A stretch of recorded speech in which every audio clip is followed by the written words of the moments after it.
आप सभी का स्वागत है आपके अपने YouTube channel Graduate by GM Study में। बहुत सारे स्टूडेंट मन ही मन हमको गाली भी दे रहे होंगे या फिर अंदर से बहुत खुन्नस होगा जो हमसे लगातार जुड़े होंगे। इसका रीज़न है अभी तक से मैंने क्वेश्चन सीरीज का वीडियो या फिर इसके साथ क्वेश्चन का जो यूनिट वाइज सिलेबस है उसका जो भी वीवीआई क्वेश्चन है वो अभी तक से हमने डिस्कस नहीं किया है। हालांकि हिस्ट्री का और पॉलिटिकल साइंस का कुछ हद तक हमने क्वेश्चन डाल दिया है, लेकिन उससे कोई भी बेनिफिट नहीं होने वाला है। आपका 50% तो बेनिफिट हो जाएगा, लेकिन 50% और आपको समझनी होगी आगे के क्वेश्चन आंसर में। तो आज के वीडियो में हम लोग खास करके विनोबा भावे यूनिवर्सिटी के जो भी स्टूडेंट का अगर पेपर हिस्ट्री मेजर पेपर होगा, ठीक है, हिस्ट्री अगर उनका ऑनर्स होगा उनके लिए वीडियो है, और साथ ही साथ अगर जिनका माइनर पेपर हिस्ट्री होगा, जैसे अगर कोई स्टूडेंट पॉलिटिकल साइंस अगर मेजर पेपर रखे होंगे तो हो सकता है उनका हिस्ट्री जो है ना वो माइनर पेपर होगा। सभी की मैं बात नहीं कर रहा हूं, किसी का ज्योग्राफी भी माइनर हो सकता है।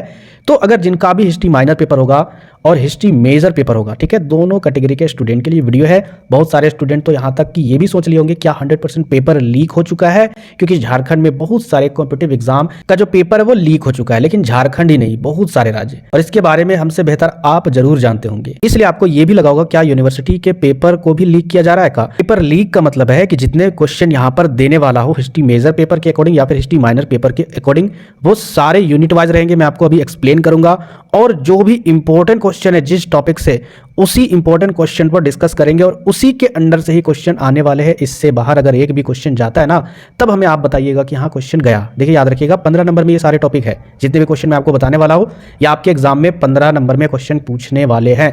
5 नंबर के क्वेश्चन वाले में भी मैं आपको डिटेल से एक्सप्लेन कर दूंगा। इसके बाद आपका एमसीक्यू टाइप भी डिटेल से डिस्कस कर दूंगा। अभी हम लोग लॉन्ग क्वेश्चन जो आपका 15 नंबर वाला क्वेश्चन पूछा जाएगा उस पर डिस्कस कर लेते हैं। सबसे पहले हम लोग यूनिट 1 में देखेंगे, ठीक है। यूनिट 1 में आपका क्या है, हड़प्पा सभ्यता, इसकी उत्पत्ति, इसका विस्तार, और साथ ही साथ हड़प्पा सभ्यता के विशेषताएं और इसका पतन। ये पहला यूनिट है, आप सभी जानते होंगे जो भी मेरे से बहुत पहले से ज्वाइन है, जिसको मैंने सिलेबस के बारे में बताया था, कैसे डाउनलोड करना है, सिलेबस क्या है, कैसे देखना है, वो अगर सिलेबस देखे होंगे तो उनका यूनिट 1 में यही चीज पढ़ना है। हिस्ट्री मेजर पेपर वालों के लिए भी और हिस्ट्री माइनर पेपर वालों के लिए भी। तो पहले यूनिट में देखिए, ये यूनिट है ना, यही सिलेबस है। बहुत सारे स्टूडेंट बोल रहे थे कि सर कम से कम सिलेबस डिस्कस कर दीजिए यूनिट वाइज, तो यहाँ पर सिलेबस भी डिस्कस हो रहा है और क्वेश्चन आंसर भी। तो इस टॉपिक से कितने इंपॉर्टेंट क्वेश्चन है यहाँ पर देखिए। पहला क्वेश्चन ये पूछा जाएगा कि हड़प्पा सभ्यता की उत्पत्ति एवं विस्तार पर प्रकाश डाले, ठीक है। दूसरा क्वेश्चन इसमें पूछा जाएगा हड़प्पा सभ्यता की मुख्य विशेषताओं का वर्णन करे।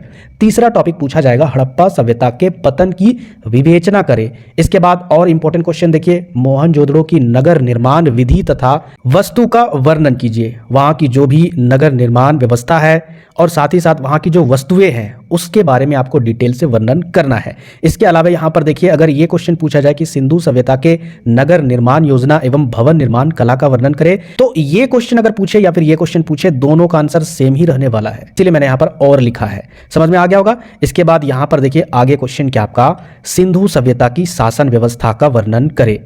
तो ये टोटल 5 क्वेश्चन आपके एग्जाम में आने वाले हैं। किस यूनिट से? यूनिट नंबर 1 हड़प्पा सभ्यता, इसकी उत्पत्ति, विस्तार, विशेषताएं एवं पतन। अब हमें आप बताइए यहाँ पर जितने भी टॉपिक है, इन सभी टॉपिक में से क्या कोई भी ऐसा क्वेश्चन छूट रहा है जो यहाँ पर इससे बाहर पूछा जा सकता है? बिल्कुल भी नहीं भाई। उत्पत्ति के लिए यहाँ पर देखिए क्वेश्चन है, विस्तार के लिए भी क्वेश्चन है, विशेषताएं के लिए भी क्वेश्चन है, साथ ही साथ पतन के लिए भी आपका यहाँ पर क्वेश्चन दिया गया है। तो यहाँ पर टोटल जितने भी आपका यूनिट है ना, मैंने यूनिट से सारे क्वेश्चन को चूज किया, आपको एक किसी भी गेस्ट पेपर में बिल्कुल नहीं मिलेगा, ये भी आप जान लीजिएगा। एक गेस्ट पेपर में कहीं भी नहीं मिलेगा, ये गेस्ट पेपर का एक बाप है, समझिए यो। आगे हम लोग बढ़ते हैं यूनिट 2 में। तो देखिए यहाँ पर यूनिट 2 में क्या आपका, और हाँ इसका क्वेश्चन आंसर इसी चैनल में मिलेगा। जो अगर नए व्यूअर होंगे तो आपको क्या करना, आप लोग समझ गए होंगे। यूनिट 2 में यहाँ पर देखिए वैदिक सभ्यता, इसकी सामाजिक व्यवस्था, आर्थिक, राजनीतिक एवं धार्मिक व्यवस्था स्थिति के बारे में इसमें आपको पढ़ना है यूनिट 2 में। और यूनिट 2 में केवल और केवल 2 ही क्वेश्चन आता है, क्योंकि ये जो है ना वैदिक सभ्यता 2 पार्ट में डिवाइड है, एक आपका ऋग वैदिक काल, दूसरा आपका उत्तर वैदिक काल। तो दोनों पार्ट के बारे में डिटेल से उसकी सामाजिक व्यवस्था स्थिति या फिर आर्थिक या फिर राजनीतिक या फिर धार्मिक स्थिति, दोनों पार्ट को कवर कर लेना है। और इसमें क्वेश्चन क्या पूछे जाएंगे, ऋग वैदिक काल में सामाजिक, आर्थिक और राजनीतिक जीवन पर प्रकाश डालिए। वही क्वेश्चन है ना जो आपके यूनिट में है। इसके अलावा उत्तर वैदिक काल में आर्यों की राजनीतिक, सामाजिक, आर्थिक एवं धार्मिक दशा का वर्णन करे। वही 2 पार्ट में जो आपको पढ़ना है वैदिक सभ्यता में, वही 2 पार्ट के बारे में यहाँ पर क्वेश्चन भी पूछा जाएगा। इसके अलावा हम लोग देखते हैं यूनिट नंबर 3 जो आपका धार्मिक आंदोलन है, इसमें आपका जैन धर्म और बौद्ध धर्म, यही दो टॉपिक है। अब इन दोनों टॉपिक से क्वेश्चन कैसे पूछे जाएंगे, देखिए यहाँ पर पहला क्वेश्चन आपका वर्धमान महावीर के जीवन एवं शिक्षाओं का उल्लेख करें। मोस्ट वीवीआई क्वेश्चन इस साल के लिए, ठीक है, याद रखिएगा इस साल 99% चांस से ये क्वेश्चन पूछा जाएगा, इसको बिल्कुल भी नहीं छोड़िएगा। और साथ ही साथ ये आपका गौतम बुद्ध के जीवन एवं उपदेशों का वर्णन करें। ये दो क्वेश्चन है ना, ये दो क्वेश्चन में से कोई एक इस बार के पेपर में रहने वाला है, बिल्कुल रहने वाला है, इग्नोर तो नहीं करना है, ठीक है। तो इस यूनिट में धार्मिक आंदोलन में केवल यही दो टॉपिक का क्वेश्चन पूछा जाएगा। इसके बाद हम लोग यूनिट 4 की अगर बात करें तो देखिए यहाँ पर मगध साम्राज्य का उत्कर्ष, मगध साम्राज्य कैसे विकसित हुआ, कैसे स्टार्ट हुआ, वहाँ पर कैसे कैसे अलग अलग साम्राज्य आए और उसका उत्कर्ष कैसे हुआ, वो बड़ा साम्राज्य कैसे बना, एक शक्तिशाली साम्राज्य कैसे बना, इसके बारे में इस टॉपिक में पढ़ना है। तो इससे रिलेटेड यहाँ पर देखिए पहला क्वेश्चन क्या पूछा जाएगा, बिंबिसार से चंद्रगुप्त मौर्य तक, बिंबिसार से चंद्रगुप्त मौर्य तक का मगध साम्राज्य के उत्थान का विवरण दीजिए। तो मगध साम्राज्य में इस क्वेश्चन के आंसर में ही आपका पूरा शुरू से लेकर लास्ट तक का आपके जितने भी शासक आए उन सभी के बारे में आपको विवरण देना है, ठीक है। इसके बाद देखिए नेक्स्ट, यही क्वेश्चन का आपको आंसर यहां भी लिखना होगा क्योंकि दोनों क्वेश्चन आपसे वही पूछ रहा है कि 6ठी शताब्दी ईसा पूर्व में मगध साम्राज्य के उत्कर्ष के क्या कारण थे, ठीक है। दोनों का वही चीज है मीनिंग।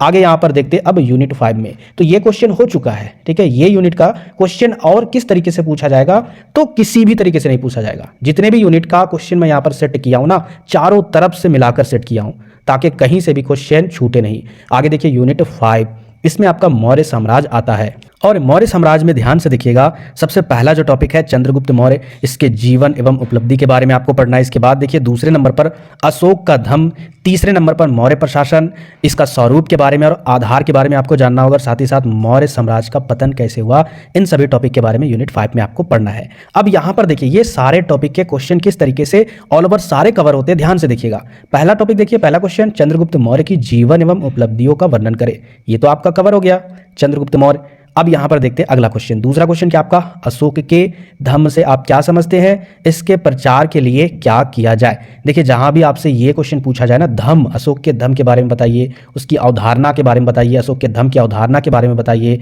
तो आपको वही आंसर लिखना है जो इस क्वेश्चन का आंसर होगा। तो अशोक के धम्म से आप क्या समझते हैं, इसके प्रचार के लिए क्या किया जाए, तो यहाँ पर अशोक के धम्म वाला टॉपिक भी कवर हो गया। इसके बाद नेक्स्ट क्वेश्चन देखिए, मौर्य प्रशासन पर प्रकाश डालिए।